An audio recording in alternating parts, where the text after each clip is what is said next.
Lecture series correlation analysis के अंदर हमारे पास अगर कोरिलेशन फाइंड करना आ जाए तो हम कैसे इसको हैंडल करेंगे। एक मुख्तसर सा डाटा लेकर दो वेरिएबल हमारे पास कोरिलेशन के अंदर ज़ाहिर बात है दो वेरिएबल ही होंगे हमारे पास, तो एक वेरिएबल एक्स और दूसरा वाई। तो जैसे कि हम सिंपल लीनियर रिग्रेशन के लिए मॉडल लिखते थे y is equal to a plus b x.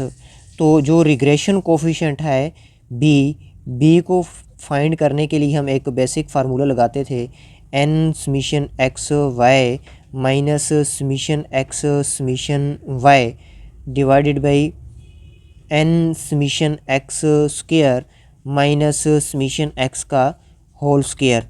ये हमारे पास रिग्रेशन कोफिशिएंट का फार्मूला था बी फाइंड करने के लिए, और ये बी था हमारे पास वाई ऑन एक्स के लिए।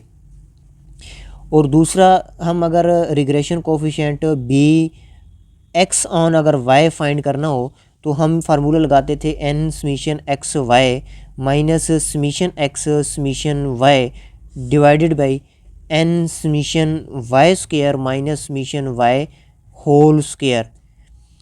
तो इन दोनों को माइंड में रखते हुए हमने आर का फार्मूला लिखना है यहाँ पे। R is equal to r मतलब कोरिलेशन कोफिशिएंट।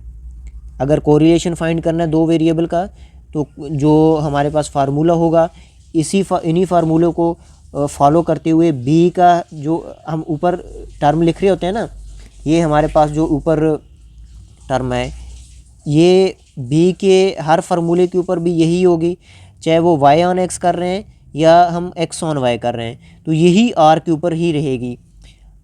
एन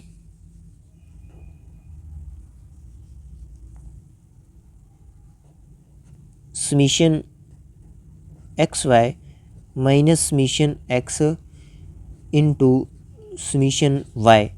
डिवाइड क्या करना है, देखें अगर y ऑन x कर रहे हैं तो हम नीचे x का वेरिएबल लेकर चलते हैं, n summation x square minus summation x का होल स्क्वायर। यहाँ पे अब नीचे y का कोई तज़किरा नहीं किया हमने, लेकिन जब हम x ऑन y कर रहे हैं तो नीचे y लिखेंगे, x नहीं लिखेंगे। याद रहे कि जब हम r फाइंड कर रहे होते हैं, चूँकि ये कोरिलेशन होता है, दो वेरिएबल का रिलेशन होता है, तो नीचे दोनों वेरिएबल को हम डिस्कस करते हैं। क्या लिखेंगे, n summation x square minus summation x का होल स्क्वायर, एक ये आएगा, और दूसरा वाई का भी आएगा, n summation y square minus summation y whole square. और जैसे कि हमने बी के फार्मूले के ऊपर नीचे हमने माइनस लगाया, यहाँ पर भी ऊपर नीचे वही माइनस ही रहेगा। आर का और बी का फार्मूले के अंदर डिफरेंस सिर्फ इस बात का होगा कि नीचे स्क्वायर रूट आएगा। आर का जब फार्मूला हम लिखेंगे नीचे स्क्वायर रूट आएगा। तो ये थोड़ा सा फार्मूले जो है ना मुश्किल होते हैं, तो इनको याद करने के लिए ये हम थोड़ी सी एक ट्रिक याद रखते हैं कि ऊपर हमारे पास बी का जो भी फार्मूला लिख रहे हैं ऊपर वैल्यू सेम ऊपर वही रहेंगी, n summation x y minus summation x summation y, और नीचे जो है वो अगर y ऑन x है, y ऑन x अगर y डिपेंडेंट है और x इंडिपेंडेंट है, तो जो इंडिपेंडेंट होगा वो नीचे आएगा, जो इंडिपेंडेंट होगा वो नीचे आएगा। लेकिन जब r के लिए हम फार्मूला लिख रहे होते हैं तो r के अंदर चूँकि वो दोनों वेरिएबल को डिस्कस कर रहे होते हैं, दोनों वेरिएबल का रिलेशन होता है, तो इस वजह से हमारे पास दोनों वेरिएबल हम नीचे लिखते हैं। और ये भी याद रहे कि r एक्स ऑन वाई और आर वाई ऑन एक्स एक ही चीज़ होती है, दोनों ये आपस में सिमेट्रिक होते हैं कि अगर r y on x find करना हो या r x on y find करना हो तो दोनों के लिए सेम ही फार्मूला है। तो ये सिंपल वैल्यू हम लेकर इस फार्मूले के अंदर पुट करवाएंगे और कोरिलेशन कोफिशिएंट जो है आर ये फाइंड करवाएंगे।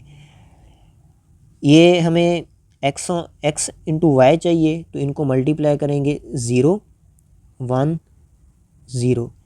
एक्स का स्क्वायर लेंगे तो एक्स का स्क्वायर ये 0 का स्क्वायर 0 1 एंड 4, ये इसका स्क्वायर लेंगे 4 1 एंड 0। तो सम करवाएंगे, ये हमारे पास 3 बनेगा, ये हमारे पास 3 बनेगा, ये 1 बनेगा और ये हमारे पास 5 और ये भी 5 बनेगा।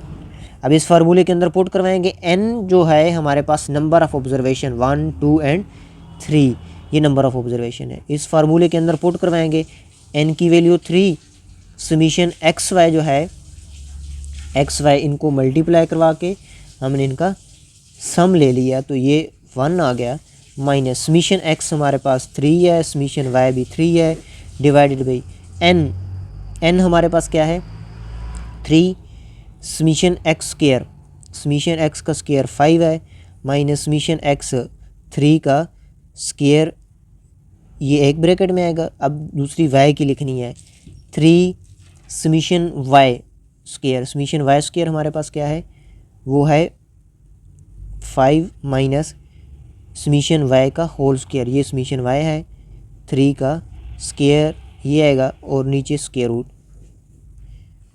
अब इनको सॉल्व करना है हमने, ये देखें 3 माइनस 9 डिवाइडेड बाई ये कितना आएगा हमारे पास 15 माइनस 9